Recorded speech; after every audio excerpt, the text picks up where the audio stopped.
Thank you very much, Charlotte, and welcome everybody. I'm pleased to join you from Treaty 5 Traditional Territory, the homeland of the Tataskweyak Cree Nation here in Thompson. And I'm honored to be joining Chief Doreen Spence of the Tataskweyak Cree Nation. And I would also like to acknowledge the presence as well of Michael Rosenberg, litigation partner at McCarthy Tetro, and Alana Robert, litigation associate at McCarthy Tetro, who are representing Tataskweyak Cree Nation in this historic class action lawsuit. I am here as the Member of Parliament for Churchill Kiewit-Nukaskie to support the efforts of Tataskweyak Cree Nation.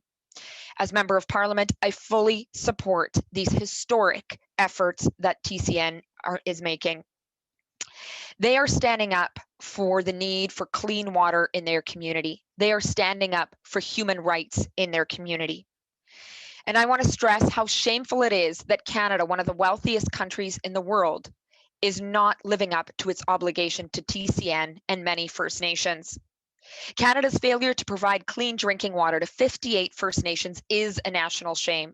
The government will make their promises, but they've found numerous excuses to not deliver when it comes to their, quote, most important relationship, that with Indigenous peoples.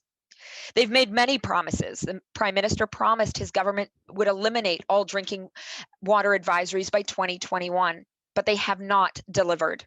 As recently as December 2020, Minister Miller recognized that Canada must, quote, build a sustainable system that ensures that First Nations communities have access to safe drinking water now and for generations to come, unquote. And he's acknowledged his role in, quote, bearing the responsibility for this and the duty to get this done, unquote. We haven't seen anything yet.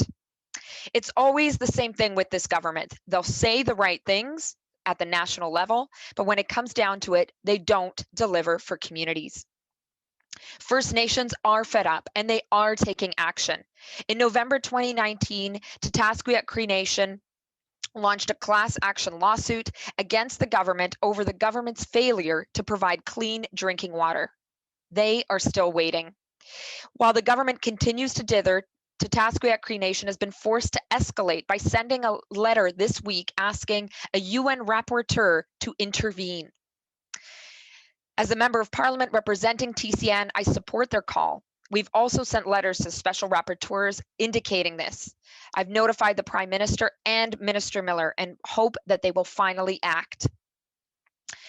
If they won't be moved by their own failure, if they won't be moved by a class action lawsuit, hopefully being shamed on the international stage will force them to act. Let's be clear, this is a pattern of this government.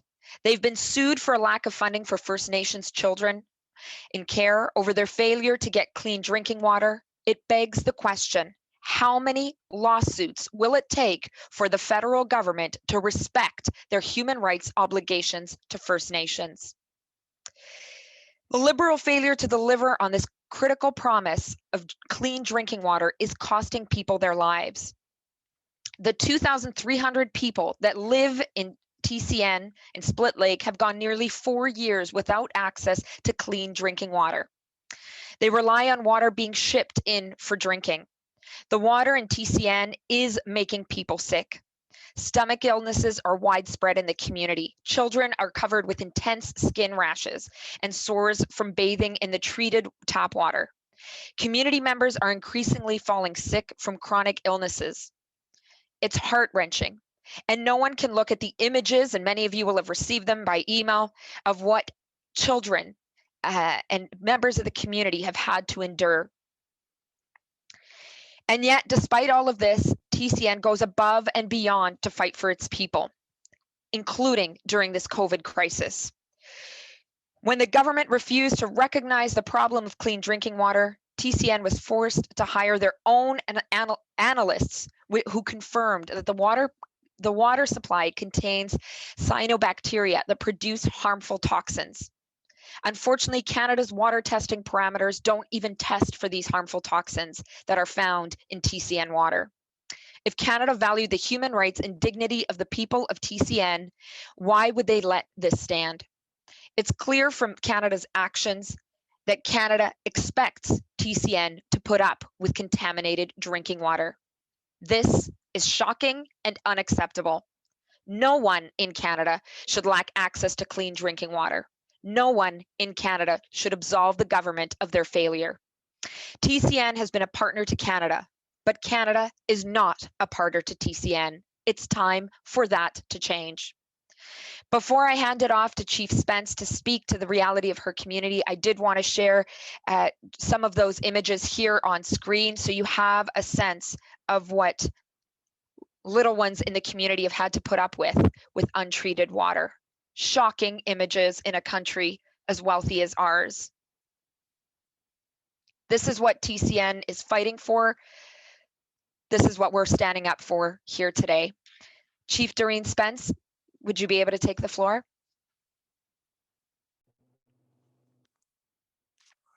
Good morning, everyone.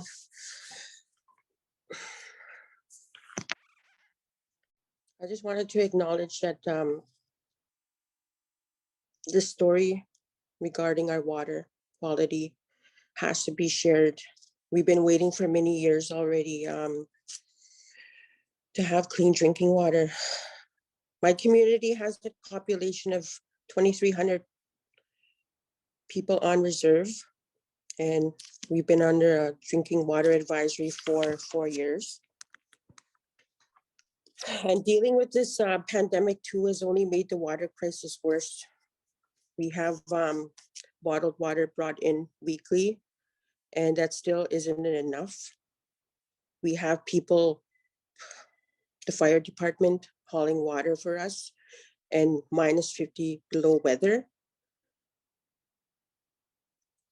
Many people here do not trust the taps, the water, and a lot of people have not.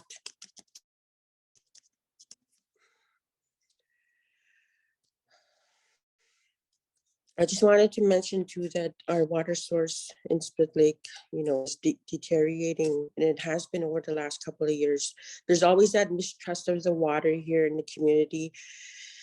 People go to Ashton, which is about 8 kilometers away, to get water from the lake because they trust that water.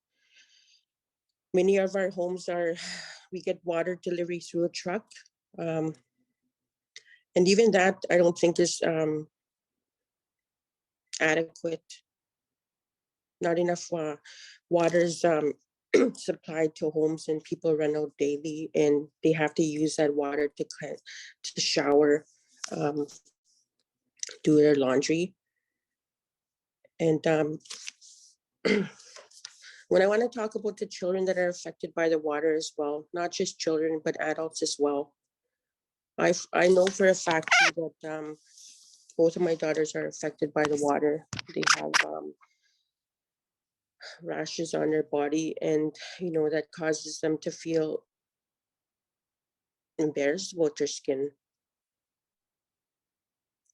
And another thing that I've been hearing too is that a lot of our members too have stomach ailments, and most of them are finding out. I think this is affecting many people in the community, young and old. Some people are finding out that this is leading to stomach to H. pylori.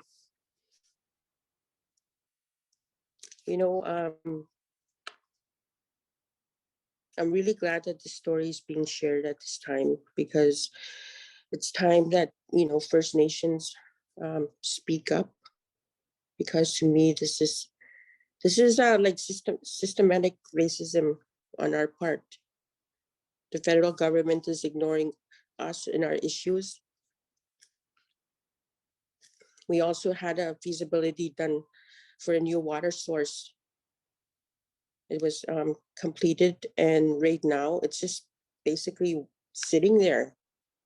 If we had this new water source, it will help the community greatly. It's a hookup, for in Ashton Lake, which is about 8 kilometers away from our community. All this information has been gathered and shared, and Canada is aware of this is where we want to get our clean drinking water now.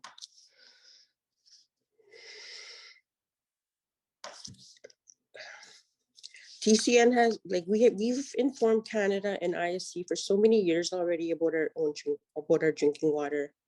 We've spent thousands of dollars hiring experts to help us,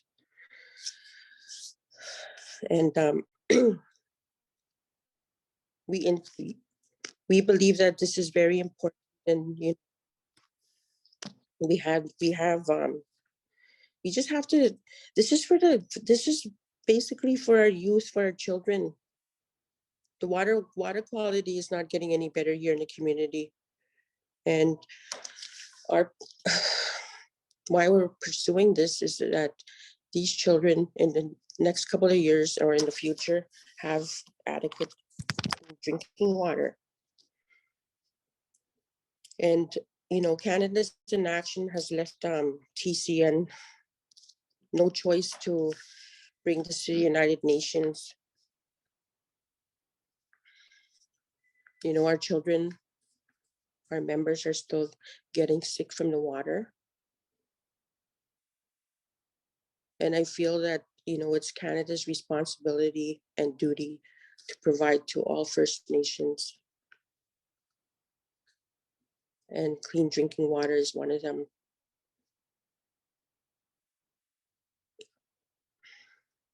So right now, we're asking Canada to act now. I know previously, a couple of months ago, that Minister Miller announced that there was going to be a delay in First Nations receiving clean drinking water. But I think that, we are a priority. This issue is a priority, and everybody should be entitled to clean drinking water in Canada. And in order for us to move forward, like, I call upon the youth as well to be involved in this. I think that all youth should write letters to members of, the Cabinet of Government of Canada, asking them to address the water advisories in First Nations, and to provide clean, safe drinking water to all reserves.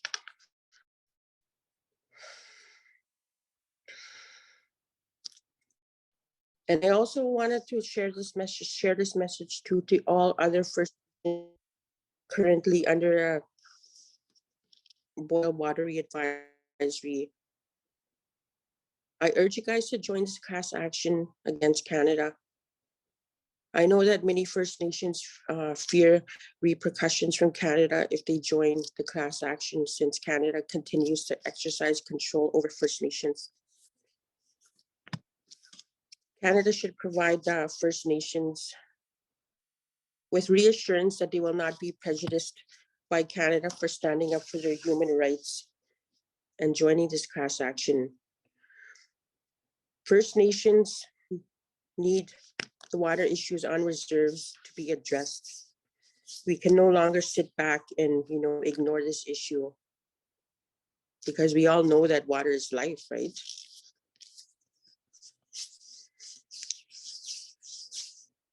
So I just wanted to get that message out there, that this issue that we've been dealing with in our community, we can no longer ignore it anymore. We have to fight for our people. We matter like all other Canadians, right? So I just wanted to share that. That's all. Thank you very much, Chief Spence. Charlotte, I'll turn it to you.